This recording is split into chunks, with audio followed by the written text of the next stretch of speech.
I'm Real Generic Demon, and this is What's on the Tape, Season 3, Volume 4. Today, we have got an EMI EXT tape to try, and hopefully we'll find some hidden treasures on here. We've got something called Flame Test. We've got Persexit, sort of, I don't know, something like that. And we've also got Way of the Exploding Fist. Do you know what I really like, though? How bright that tape is. Look at that. Isn't that cool? Look how bright that is around there, going around there. That's smart. I've never noticed that. Just noticed that when I started doing it, because you can see it feeding round the whole inside to the actual tape there. That's cool. Now, Exploding Fist, we've seen that many times before. That's a great game. I have no idea what Flame Test is, and I'm hoping that these are actually personal programs that are actually on this one. I don't even remember where I got this one, so this is going to be a different one for me. And in case that doesn't work, we have this one, which is a Sinclair, Sinclair, and it's Nomad, which was an ocean game. Had a little red robot on it, was sort of thrusted around the place, if I remember rightly. And we've got Bulbo and the Lizard King, which is a Shinobi. That'll be an adventure game. So we're gonna give that a try, even if that doesn't work, we'll give this on a whirl anyway. But I'm hoping for big things with this because of the fact that it's a C60 and there's plenty of space, and it's got a lovely bright pink tape. Anyway, without further ado, I'll stick that in the drive.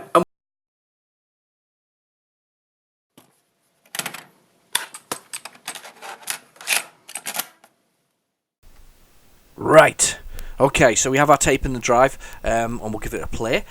Back on my Plus 2A, because I had some issues with my little grey production lines. I think the tape drives need some serious TLC. In fact, they're both looking like they need a little bit of TLC. Anyway, so I've got the first side of this tape in, and I do apologise for cutting myself off in the intro. I was a little bit rushed there for some reason. I don't know why. I think it was children knocking on doors or something. Anyway, so let's start with the old load dit. So we'll go down to basic and we'll get load dit going. Load dit. Right. Okay. So we've got this thing called Flame Test first. I'm hoping I'm hoping quite a lot, and as I open the cupboard door here to get out the tape drive just in case, that these are Spectrum. That's a good sound, but it didn't load. Hang on. Let's try that again. That was a good sound.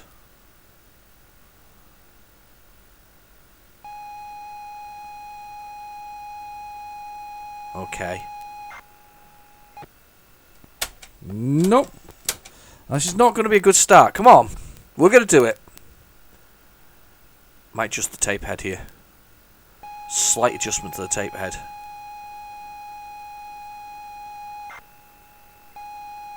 No, not going to do it.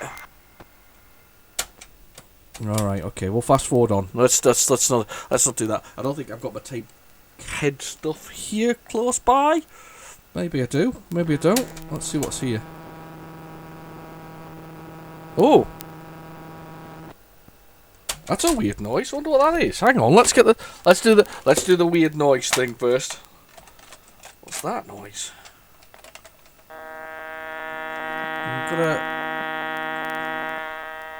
It's maybe just the noise of copying from one to the other. Sometimes people did that, you got kind of a background hum to it. And that was most definitely a hum, wasn't it? That's it. Yeah, we've got a hum there. Let's go on. I'm fast forwarding here a lot. Oh! Okay. Are we straight into sound effects? So something here. Okay, it's gone a bit quiet now. A little bit of scratchiness. Oh, I think we've missed... Whatever that was, we missed it.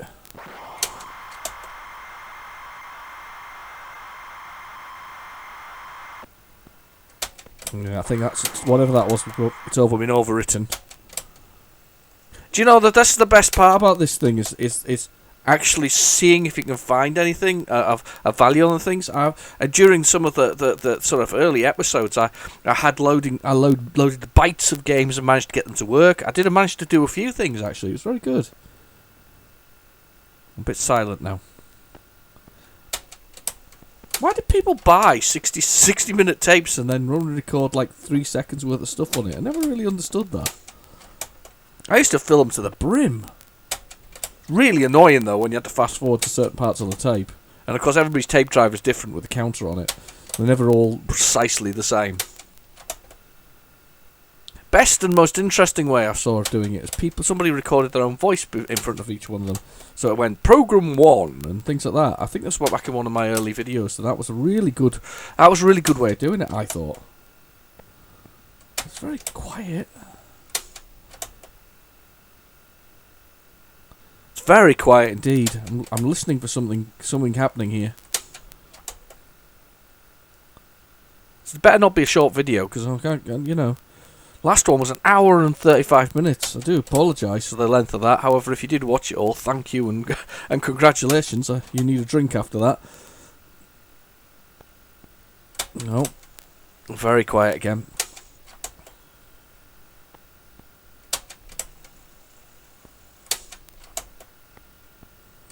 About halfway through the tape now. And we're not seeing anything. It's a nice loose tape. It kind of moves fluidly. It's very good that way. We're not seeing anything else. This is really bad. Seriously, why did you buy a 60-minute tape just to put next to nothing on it? Wow.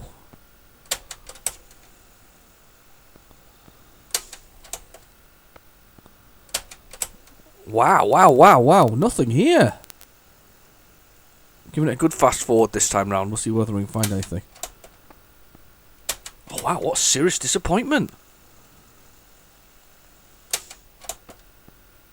Absolute silence. Lots and lots of space. Lots of air. White noise. Do you get white noise on a tape if it's never been recorded to? I mean, what's the default position of a tape? I've never thought about this, really. It must be nothing. The default position for a tape must be nothing. Unmagnetised, single, absolutely nothing. I tell you, I've got a brand new tape somewhere. I must try that. That's quite an interesting thought, that a brand new tape must be silence.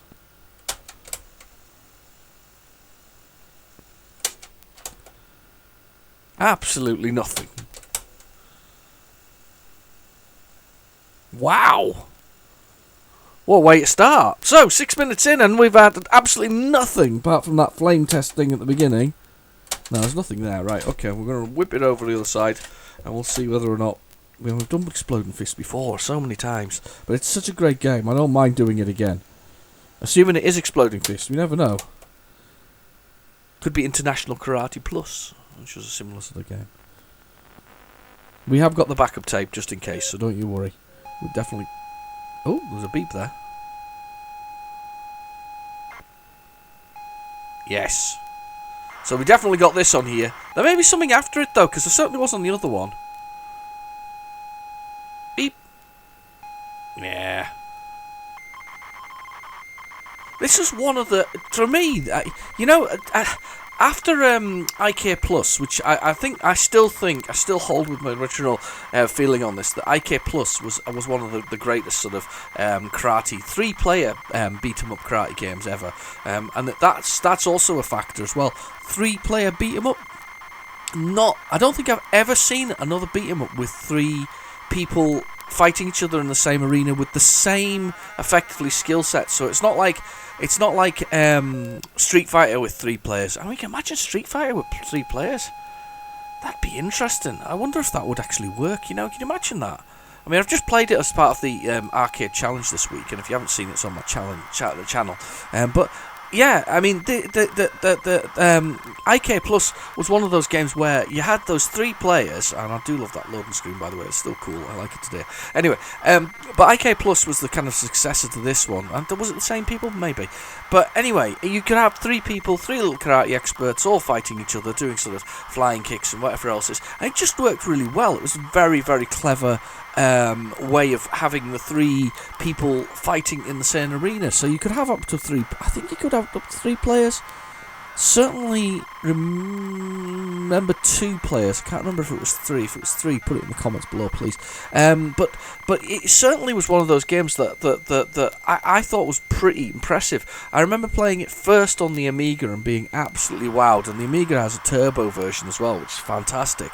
The Game Boy Advanced version, that I think is also a very good version of it. It's a version worth seeking out if you haven't got it already. I definitely think that's one worth looking at. I never saw the Atari ST version, and obviously I don't think it ever hit the PC. I know it was on the 8-bit machines, but by then I've moved on, and I think it made it to the Mega Drive and possibly the Super Nintendo. Either way, it's a game worth seeking out if you like this sort of karate. This is the old way. You see, previously there was fighting games, but karate and kung fu and various martial arts, they were the definition of fighting games, one-on-one. End of the movie, Bruce Lee takes on the big guy, a bad guy at the end, all on his own, and that's what it is. It's like that face-off, one-on-one. As times progressed, it's become more sort of not one-on-one, but more sort of multiple, bad dudes at the same time. But the point was that was the definition, one-on-one. And then you went for it, and this is what Exploding the Fist is. Exploding the Fist is that one-on-one. It's that. Testing your mettle against that one character, and in the case of Exploding Fist, it's the difficulty changing with the same moves as well. So it's actually quite hard. It's in a strange sort of way. It's a mirror match in a way. You're fighting yourself or somebody who's got the identical moves that you've got. Very good game. I remember. The thing that I remember most is the cover is very similar to the screen loading here. Obviously, it's coloured in differently, but I remember it being very good. And it was. I'm sure it was Melbourne House actually. I might be wrong. I think it was Melbourne House, which is the blue. And I was, as I say, the first time I saw this, I was absolutely blown away. I was round at my friend's house, and he had it, and he got it for his birthday, and he had it installed, he had it loaded up, and he was loading it up onto Spectrum. We put it on, and I think we must have played it all day, or probably until the Spectrum crashed. Anyway, got a bit overheated, and stopped. The keys though are quite kind of huge. It's like a cluster of 8 keys surrounding the S key, and number 1 is to start, if I remember rightly, and it's kind of Q, W, E, A, D, Z, X, and C. Now, that might sound odd that there are so many buttons for the various moves. However, actually, if you think about it, think about the modern day games. Let's just take Street Fighter as an example. It had 6 different buttons for sort of light to medium to heavy punches and kicks. So it's not totally outrageous to actually just to expect this game to have 6 buttons. In fact, it has more than 8 buttons. If you exclude the moves and things like that. So I'm going to play. I'll see if I can remember how. There's a knack to doing things. So, boom. Well, we've knocked each other out. It's a. Got him. We'll sweep the leg in a second. Should we sweep the leg? There, we swept the leg. We got him. It's a good game though. The graphics are stunning. Now got the leg again. Brilliant. Easy. So you just got the little Zen signs at the top there, the yin and yang, and you do that to pass on to the next level. We went for the leg again.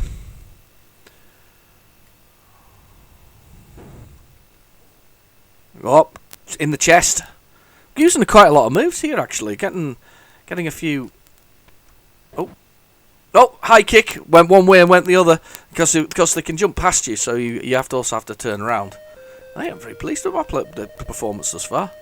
It's a great game. It's absolutely fantastic. I also like the fact the levels change. Doesn't change on the Amstrad version though. I'm quite sad really. There we go, got you. Doesn't change, and it's I actually think that's kind of disappointing. Oh, he's got me finally.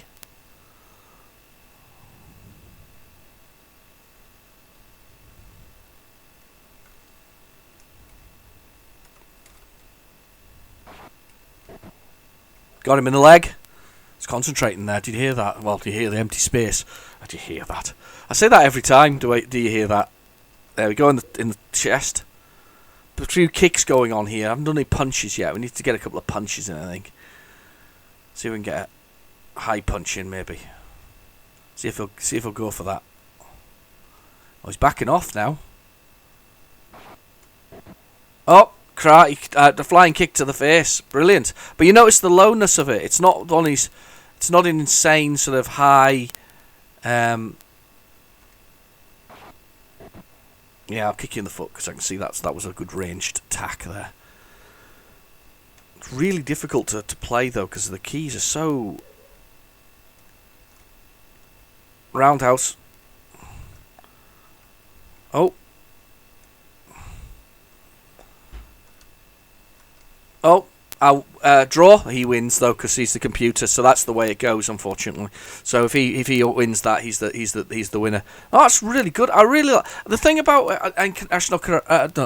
but Exploding Fist is, for me, I mean, look at it. It's solid. The graphics are stunning. The backgrounds are beautiful, even with on the Spectrum version. You know, okay, there's a wee bit of colour clash with his head, but they've really worked that out well but they've made these really, really large, solid, well-made characters. The moves seem strong and are sort of appropriate.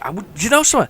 I would love, you know, a sort of pixelated remake of this, but just not necessarily improving on it, just putting it onto something modern, because I think that's a necessary sort of thing nowadays. If you want kids to continue playing these fantastic games of the past, you've got to let them. You've got to put it in a format that they're now playing. Unfortunately, to be fair, my kids get to play on the Spectrum quite frequently. I'm going to just quit the game now. I'm going to go see if we can load something else. But my kids get to play on the Spectrum. They get to play on the you know, various other consoles I've got, Mega Drives and some Super Nintendos and Game Boys and all this kind of stuff, because I think it's really important to see where the games came from, because funnily enough, you know, graphics and polish are all very good, however gameplay counts. If the game doesn't play very well, it's just not the same. Really. So we've got buzzing noises. We could have a load here now. But yeah, gameplay is that counts, and some games just play really well. Exploding Fist is one of those games. It plays extremely well. Even now, I mean, I managed to get through a couple of levels there. I didn't get all the way to the special temple at the end, but oh, I'm excited. We've got something else. Ticket. This could be interesting. There's a game from Mastertronic called Ticket to Ride. I wonder if it's that. We'll see. But yeah, I think it's really important that you understand where gameplay comes from, and that the fact that gameplay isn't just... Oh! Let's try it again. Let's give it a new... We'll give it another go.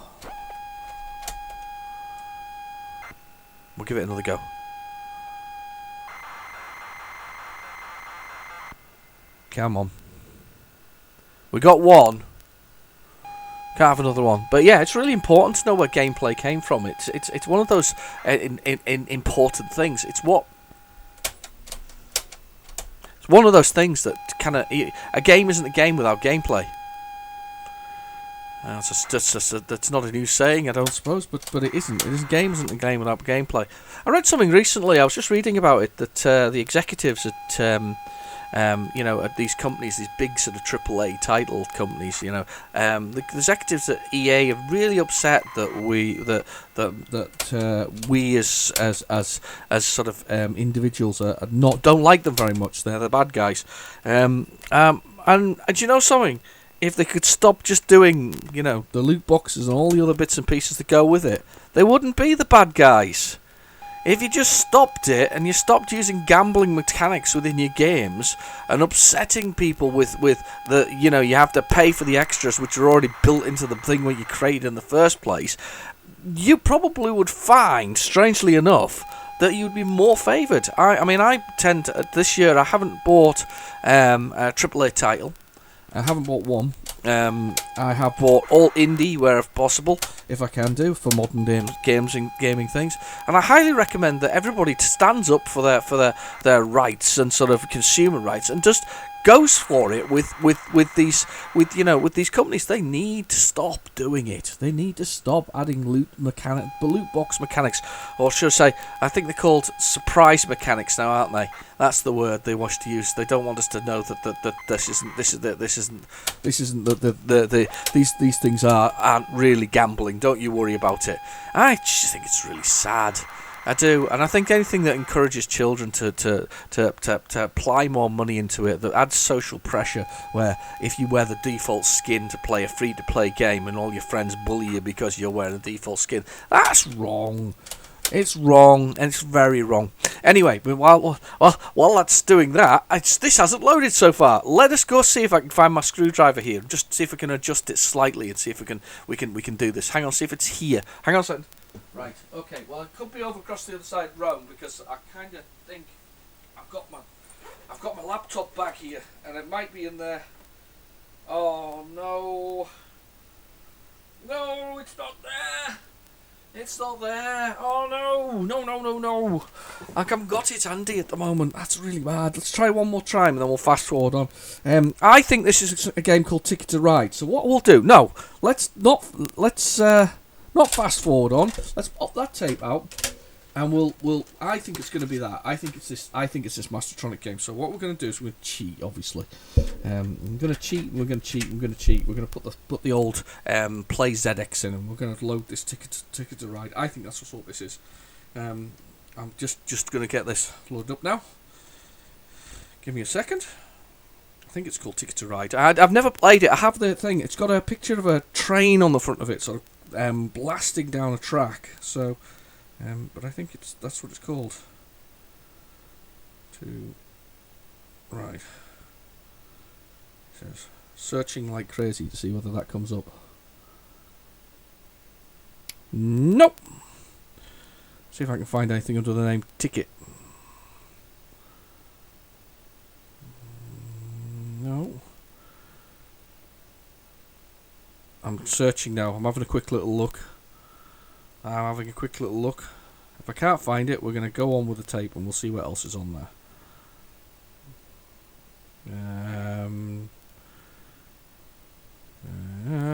Techno Cop? No, gone way past it. Right, there's a lot of the in this list. The.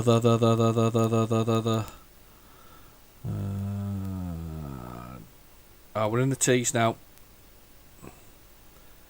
Right, okay. This isn't an inconclusive list, to be fair. There isn't one that says ticket in here, so that's all right. That's fine. Right, okay. That's a bit of a failure. Let's put the tape back in again. We'll see what we can find in here. Yeah, the exploding fist, fantastic thing. Right. Well, we're not far into this tape, so let's hope there's something else in here. Give us a quick one once more.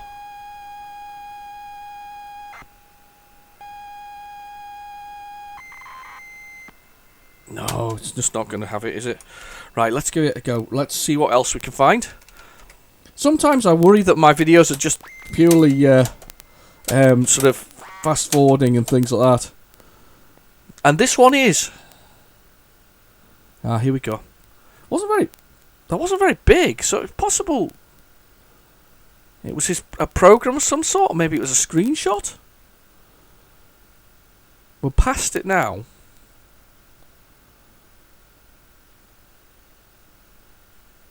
It's all silent.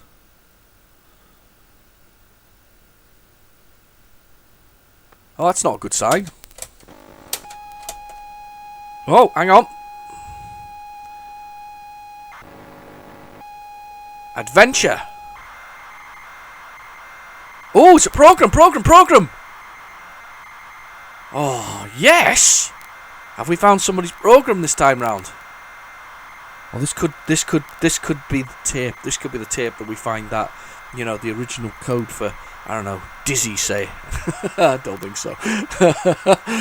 You never know. It could have happened. Oh, it's somebody's own program. Run. There's a suitcase here. Exit is north. Take suit case. You come to a dark cave. What do you want to go inside? Yes? There's a big cave and a troll asks you anything to swap. No, got nothing to swap. Should have started in suitcase, shouldn't I? Really? Let's have a little list of that. Let's have a little list of that one. Ask you if you've got anything to swap. So it doesn't look like there's any input here, really. Let's have a little look at the code.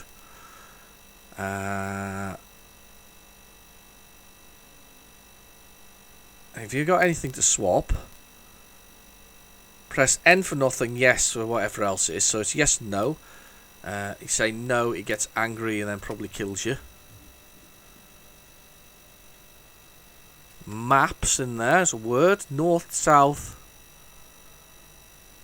mine shaft. I wonder if this was one that was copied out of a manual for somewhere. Or somebody's attempted an adventure. Brilliant. Anyway, let's run it again, because we now know the answer to the question. Let's go north. I don't think you get a choice here. I think I can type anything. If I type R. Anything to swap, and you say yes. You have nothing to swap, so the troll gets angry and kills you.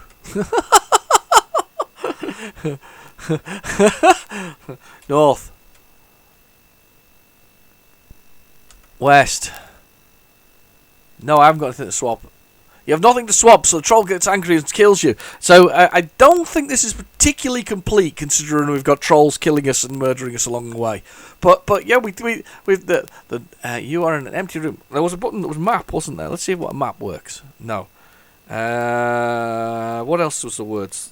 Get, something like that. Get. No, I think yes, I do want to. Yeah, nothing, and troll kills us again. So it's not. We're not going very well with or troll.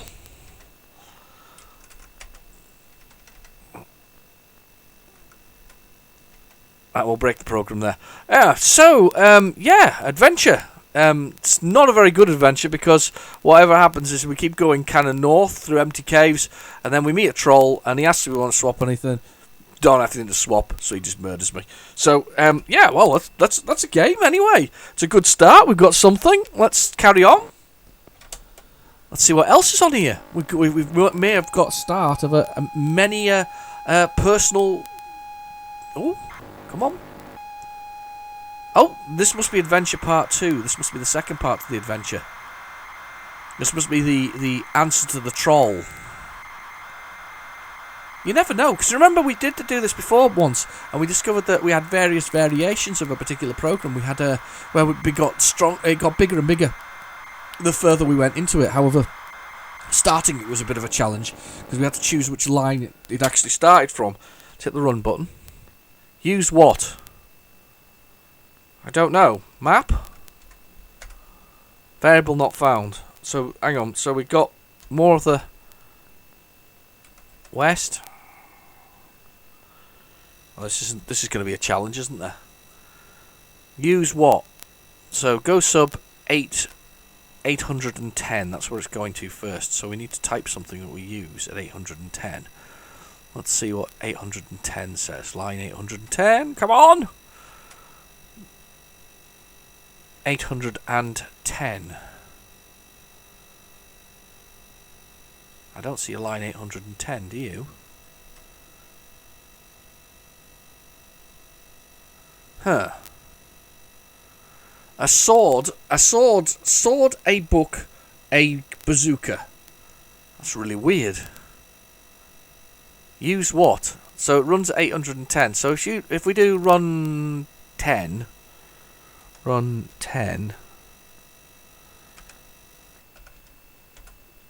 Use what? That doesn't really work, does it? Because it just does whatever else is. No, run 20.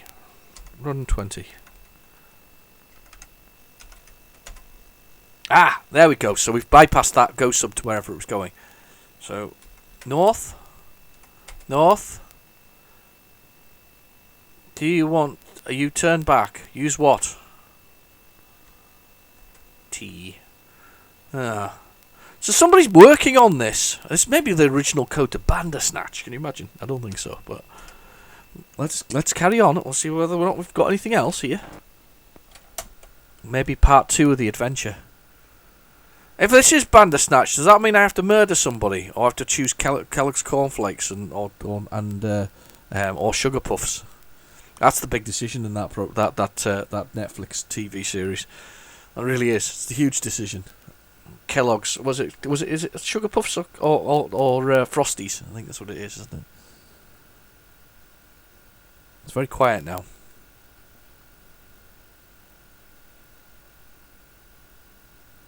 I love discovering people's old programs. See, you know, if that wasn't for, I guess if it wasn't for me loading that entire experience with the troll and whatever else would be lost to history forever. Once it's committed to YouTube, that's it though. It's going to stay there. That's where it's going to be. Well, we're very quiet now. Let's fast forward a bit and see whether or not we got anything here. Nothing coming thus far. Oh, I think that's it. I think that's our law. All silence. About a third of the way through the tape. Gonna give it a good fast forward here and see if we can get anything. Nope, nothing there. We're just going for it. It's running. Nope, nothing there. Carry on. It's very quiet. Too quiet.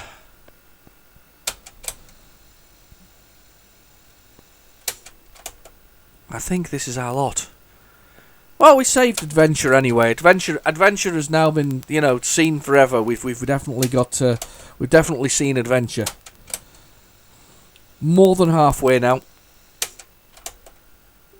No, I don't think there's anything else there.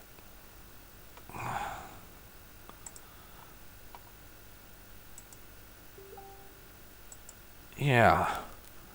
That annoying. Right.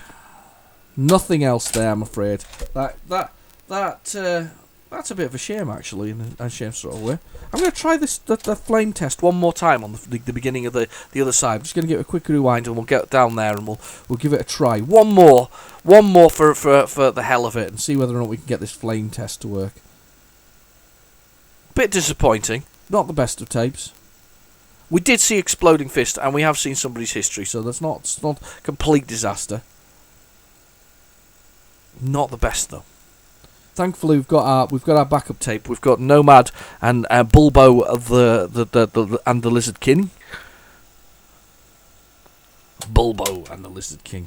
It's kind of a skit, isn't it? Because the Zenobi did a lot of these things. They did a lot of skits on the Lords of the Rings. It's funny, isn't it, how things come round and round, round. Nah, not gonna have it, is it?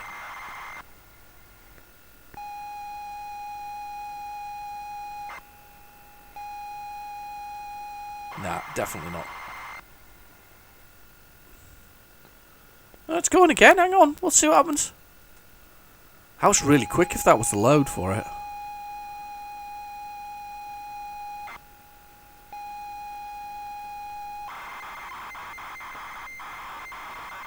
Nah, that's a big load, that one. Big load there, no idea what it is. Flame test. Anybody ever heard of a game for the Spectrum called Flame Test? Yeah, just literally written as a flame test. Anyway, right, we're on to the Your Sinclair cover tape. Let's get that in there. Let's get this playing. Now, I remember Nomad, and I remember Nomad because I liked the cover. The cover was like, I think there's a wanted sign behind the back of him. I don't think I've got it actually, to be honest with you. Wanted sign behind the back of him, and a little robot flying with sort of jets and whatever else it is, and he's sort of jetting around. However, I did see some footage of it recently, and I remember it wasn't quite as good as I remember it being. currently got a quick. I've got sort of an offer on a couple of games, and Nomad's one of them. And I think more than anything else, I'm collecting it because of the cover than I am actually collecting it for the game itself. I have a feeling there's something wrong with the way. Something not quite right with the game mechanics. It's really interesting. I find this with your Sinclair games, by the way. They seem to change the loader, which we've discussed before many a times. How I really like a nice loader on the back of it, or the fact that you change it and it looks kind of cool. But what I do find is that I think your Sinclair really does stick to this style. It's always this kind of green, white, blue, and purple thing that they've got going on. They tend to do that quite a lot. Oh, what a disappointing loading screen. I expected so much more from Nomad. I don't know why, I just did. Quite often sometimes you'd have these amazing loading screens that really took advantage of the sort of, worked out the ways of doing it and making it appear. I mean, that one's right as well there. I mean, there's no colour clash in that. The Ocean's managed to get their name right and, cross the characters and all this kind of stuff and other things. And there's, you sometimes get some amazing sort of loading screens, and then the game itself, rubbish. Absolutely rubbish. Just the worst game you've ever played in your life. So the advantage or the disadvantage of using the +2A, I mean, I think this is something we've been discussing on our group recently with some games that didn't load properly for people. The +2A and the +2B. B is a minor revisions on the A, so it's the same thing, but the +2A and B are effectively reduced chip counts. So basically there are less chips on the board, so it's the ZX Spectrum been reduced down to less chips. The resulting effect, of course, is there's some incompatibilities with games, which is why I like using the production line, because the production line has an inbuilt tape deck, and of course effectively is just the last Spectrum, the ZX Spectrum 128K, or the Toast Rack as it's affectionately named by most people, because of the heat sink on the edge of it, which kind of looks like a toast rack. So that's effectively where the production line comes in. When the Amstrad took over, that's how they took it. However, Amstrad being Amstrad, he Mr. Sugar himself, or Sir Sugar, or Lord Sugar as it is now, he was kind of a master of reducing things, or reducing costs, and still trying to push out some kind of, would I say, high-end products? I would say they're survivable products. They certainly are, because the Amstrad piece, this CPC itself, is a very survivable product. They tend not to break very well, or very often. He reduced it down, and of course the +2A and the B, the black Spectrum as they are with the tape drive, is actually quite a rock solid little bit of kit. Without a doubt, it is the reduced chip count and all the other bits and meltifications changes make it quite a robust little machine. It's just a kind of a shame that the added incompatibilities into things. I have actually played on my channel, if you have a little look for it, Paperboy, which I played on my +2A, and the resulting effect of playing it on +2A is that there's some corruption on the screen, and it says it isn't compatible, but it does actually work. Was there some music there? Could have sworn I heard a little bit of music there. Graphics by Simon Butler. Here we go. Yes, there was a little bit of music.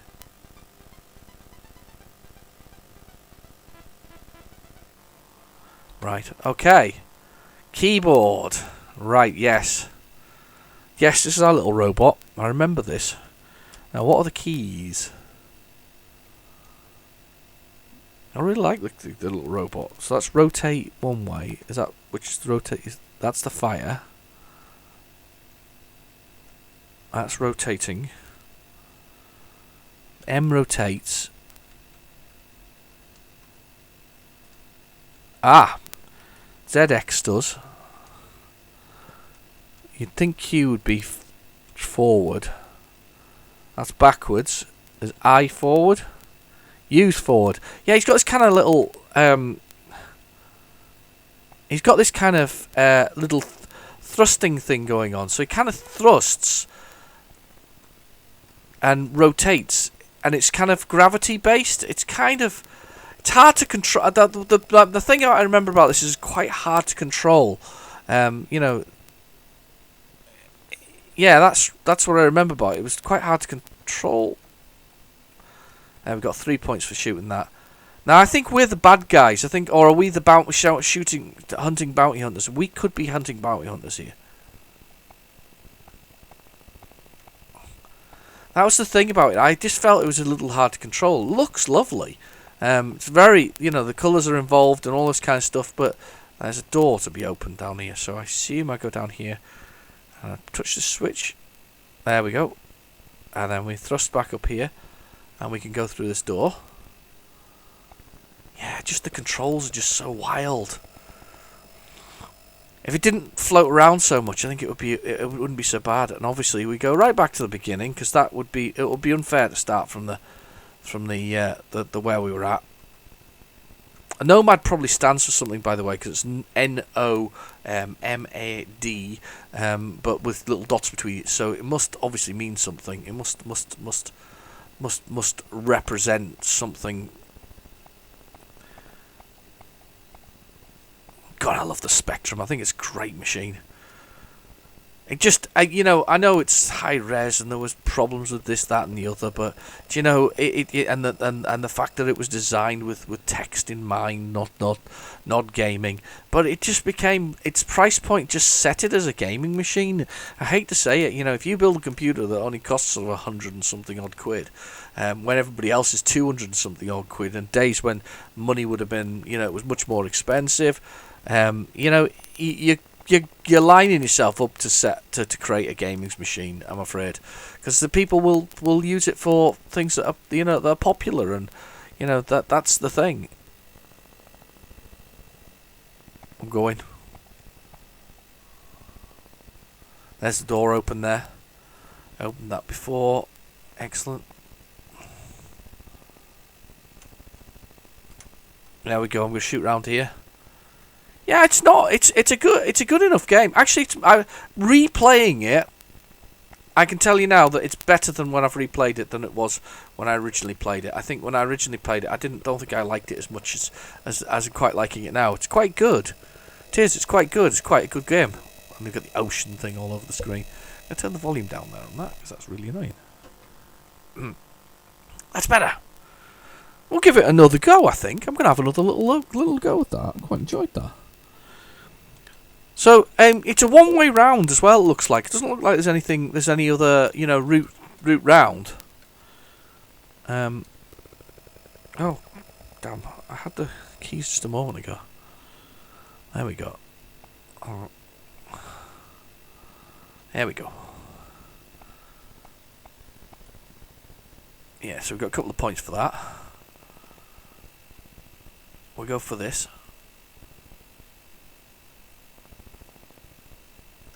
Yeah, I quite like it. In fact. Oh, damn it. Apart from the fact I'm keeping getting killed here. No, it's a really nice game. It works well. It plays well. Shot that nicely. Got the door open. I'd like to know what's at the end of the level, though, at this point. I'm kind of intrigued.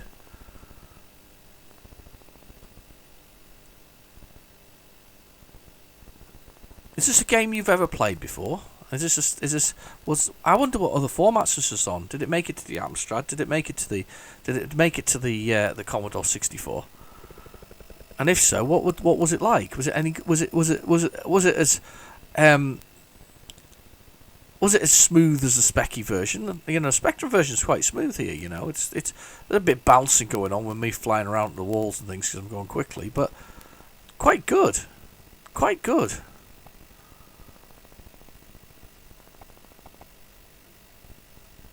I wonder which bad guy we're hunting as well. Say, never owned it back in the day. I always liked the cover of it. I think I played it a couple of times and then was none too impressed, which is usually the way, unfortunately, with a lot of games. You're not that impressed. Oh, it's all over. Well, I quite enjoyed that. I quite enjoyed that. Let's see what else is on the tape, and we'll go from there. We should have Bilbo and the Lizard Kings, or Lizard King, but I think it'll be on the other side. Looking at this, yeah. Let's just go down to 48k. You know where you stand with 48k. Actually, to be fair, the tape's almost finished, so let's not even bother doing that. Let's rewind and let's go for Bilbo and the Lizard King. That whole skit on what's it called? Oh, just said it as well. Lord of the Rings, Tolkien. I just find it interesting that The Hobbit was adapted after he'd done The Lord of the Rings to fit it with the Lord of the Rings saga. I think that's quite kind of cool, really. That it was slightly adapted, the slightly alterations. The original versions, the ones that aren't adapted, they're worth a fortune apparently. Well, I don't know what the differences are, to be honest with you. I'm guessing it's some of the history and the mythos as such.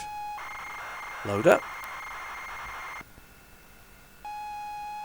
Your Sinclair proudly presents a Zenobi software production. Okay, cool. I saw somebody recently on one of the groups that I follow, with the Retrotech 100 group, who got an entire collection of original sort of Zenobi games which didn't seem to have any kind of labels on them. They were all just kind of the names and sort of like a little bit of dotted pattern on it, and nothing very more exciting. It was really interesting. Very interesting indeed. There we go, there's Bilbo. A Quill Adventure by John Wilson. Screened by Shane Doran. These are kind of. I struggled with this one. I found the one was recently, and I don't know if it was Bilbo again, but it was certainly a Zenobi adventure, and I was stuck in a lavatory and I couldn't get out of it, and that was the entire premise of the initial text. It was like, I'm stuck. If he's the Lizard King, he doesn't look like a lizard. Maybe it's just me. Excuse me. That snuck up on me, a little sneeze there.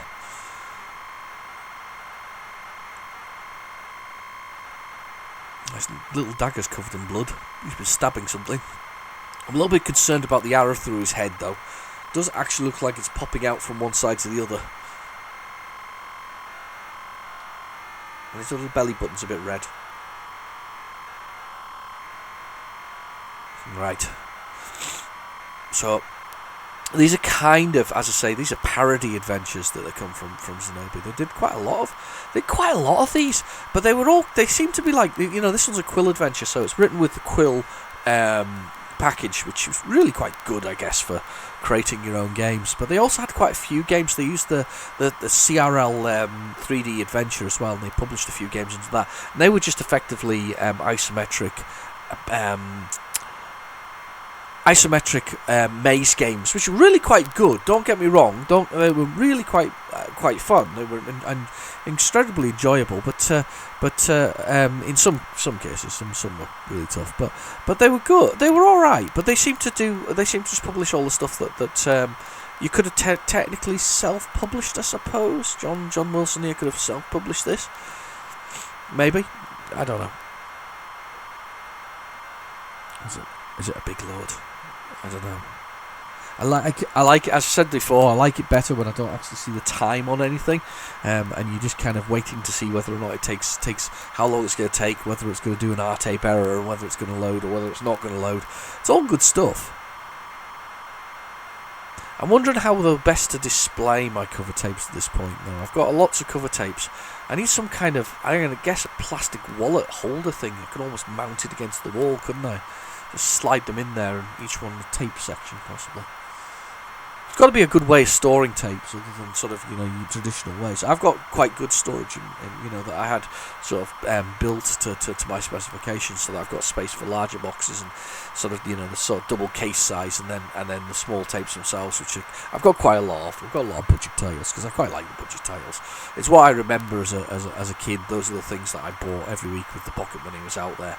Buying a budget title, or a magazine, your Sinclair or your Sinclair User or Crash magazine.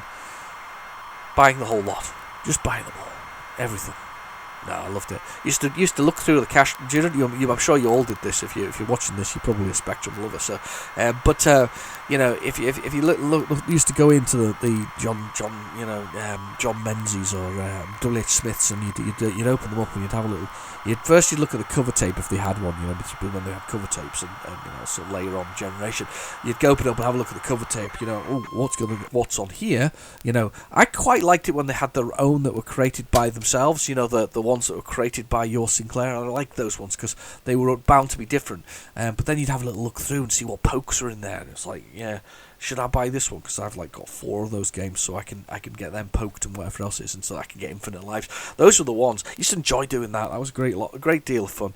Right, enter key. Bulbo is just about to sit down with a mug of cocoa and some small brown cakes when he heard a knock on the door. His heart sunk into his little red boots. Only Grand Alf knocked like that. Bulbo opened the door, and there stood Grand Alf. Greetings, Grand Alf. I've just got it. Grand Alf. Oh, dear. Greetings, young Boggit. You did so well with your last quest, and you're going on another. Sliding something into Bulbo's hand, he said, "Use this to defeat the old tyrant Stratos. He's getting too big for his boots. It'll be a ring, isn't it? Now off with you. Now off you go to the marketplace and hire a few companions to help you." So saying this, he set off through the door again. I'm off to finish. I'm off fishing at the lake. So if you need any help, you know where to find me. Brilliant. Blast, thought Bulbo. And I wanted to watch Moonlighting tonight. That was a cracking programme, with Bruce Willis and what was she called? Sybil Shepherd. That was it. That the ratings absolutely plummeted on that after they got together finally. I don't remember what series that was. They finally got together. Moonlighting was the name of a detective firm, and Bruce Willis was Bruce Willis. You remember when Bruce Willis used to do TV? Those all them years ago. Bruce Willis was in TV, and they're both detectives, and she was kind of like, I guess prim and proper with it, and he was like a loose cannon of whatever else. But they worked really, really well, and there was this whole running, would they, wouldn't they, would they, would they, would they, would they, and then finally when they got together, ratings bombed because that was it. Like that's what everybody was waiting for. We're waiting for that to happen. Anyway, so I was going to watch Moonlighting. What a shame. I think I'd have rather watched Moonlighting, to be honest with you. And so that Bulbo sat out to the marketplace. So we're off to the marketplace now. Bulbo stood in the middle of of a small but busy marketplace. The sounds of trading fill his ears, and in front of him was a coarse wooden platform on which stood a number of men. Beyond it, to the north, was a wooden gate, whilst to the south laid a fine stone archway. He saw a giant, an elf, an archer, a wizard, a dwarf, a thief, and a swordsman. And I want a giant. I want to hire.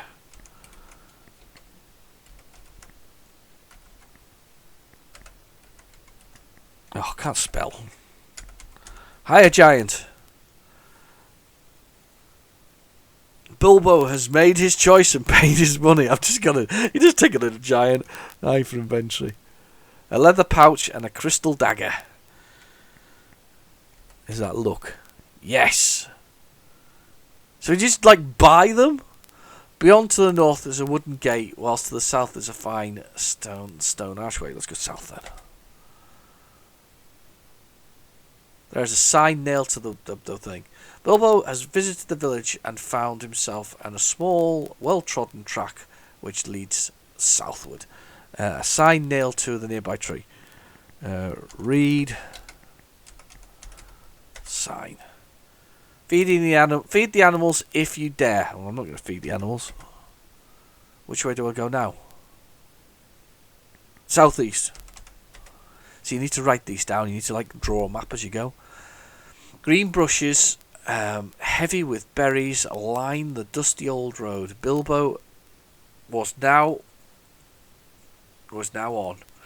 All around could be heard the buzz of tiny insects Paths leads northwest and west. Let's go west. At this point, the dusty road joined a hard, rocky trail that led off northwest. Right, northwest then. It is. There's a small sand lizard. Should we kill the lizard? That's my first thought. Raises dagger to the moment a voice cries, "No!" The dagger shattered. Oh my god! I've died! Because I did it. Moves taken. 10. Yes, restart. Oh, here we go. Right, I'm higher. I want a giant, because giants are cool. I'm going to go north this time round. Passing through the wooden gate, he found himself on the western edge of the Forgotten Forest. Western edge, so does that mean I go east? Yes! Overhead, the branches of the Forgotten Forest form a dark canopy blocking out most of the sunlight. On the ground, fallen leaves lay in vast quantities. The path leads off northwest. Northwest. There's a sign pinned to the tree here as well, so we're going to read that. Paths lead north between the trees and southeast back to the edge of the Forgotten Forest. Read sign. The location description in this games are only there to help mappers of this world, so don't expect purple prose and lengthy eloquise.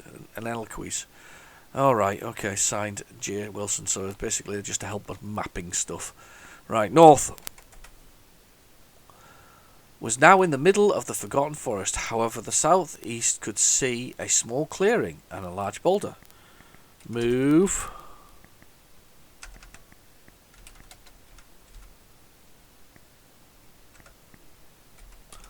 Let's move the boulder. Why? Okay, fine. I don't come round your house and tell you what to do. Nothing more. No, it's right. I'm going southeast then. I'm going to find the clearing. An angry-looking dragon. I'm going to talk to the dragon. Scorch marks along the edge of it. Talk, dragon.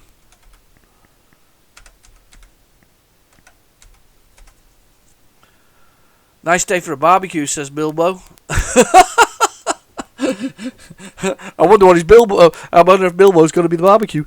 I'm going to kiss the dragon because it's obviously upset.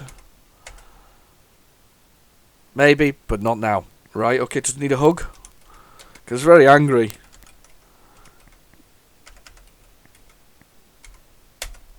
No, maybe not now.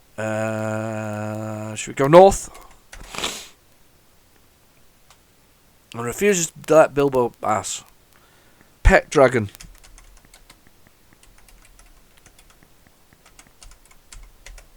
Oh. Can't spell dragon. You can't do that right now. Nope, maybe not. Let's do a look. He looks angry. Why is he angry?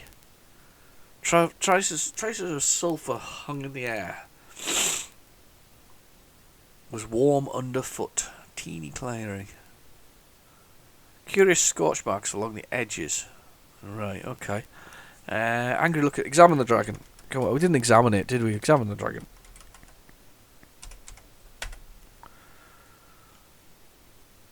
It appears to have a large tear in its left wing. Alright, okay, so that's why it's really upset, because it's got a repair wing.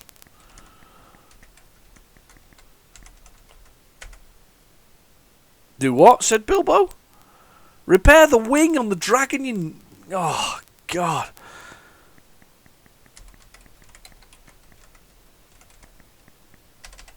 Help, dragon. You know that the struggles we had as kids, you know...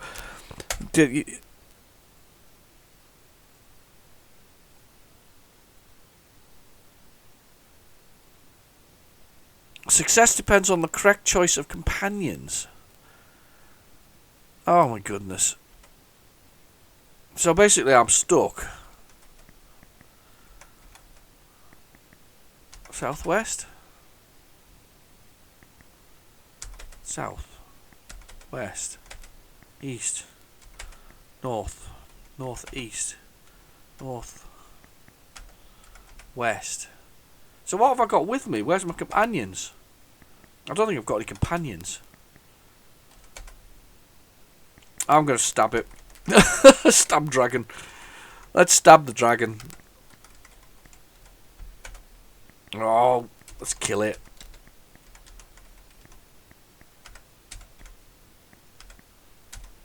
Kill dragon. Oh, it shatters and I get killed by it again. Taking 33 moves this time round. Restart? No. Bye! I love the way it always does that when you do that with Zynobi games. I'm just checking whether or not there's actually any pokes on this one. No, that was Smash Tape 26, that was. I don't know what date it was. Can't see a date on it. Be pretty late on if it's Smash Tape 26. There'll have been a number of things that weren't Smash Tapes beforehand anyway. Right, so, I've been your host, Real Genetic Demon. Thank you for watching. Please feel free to like and subscribe, and I'll catch you in the next video. Bye-bye now.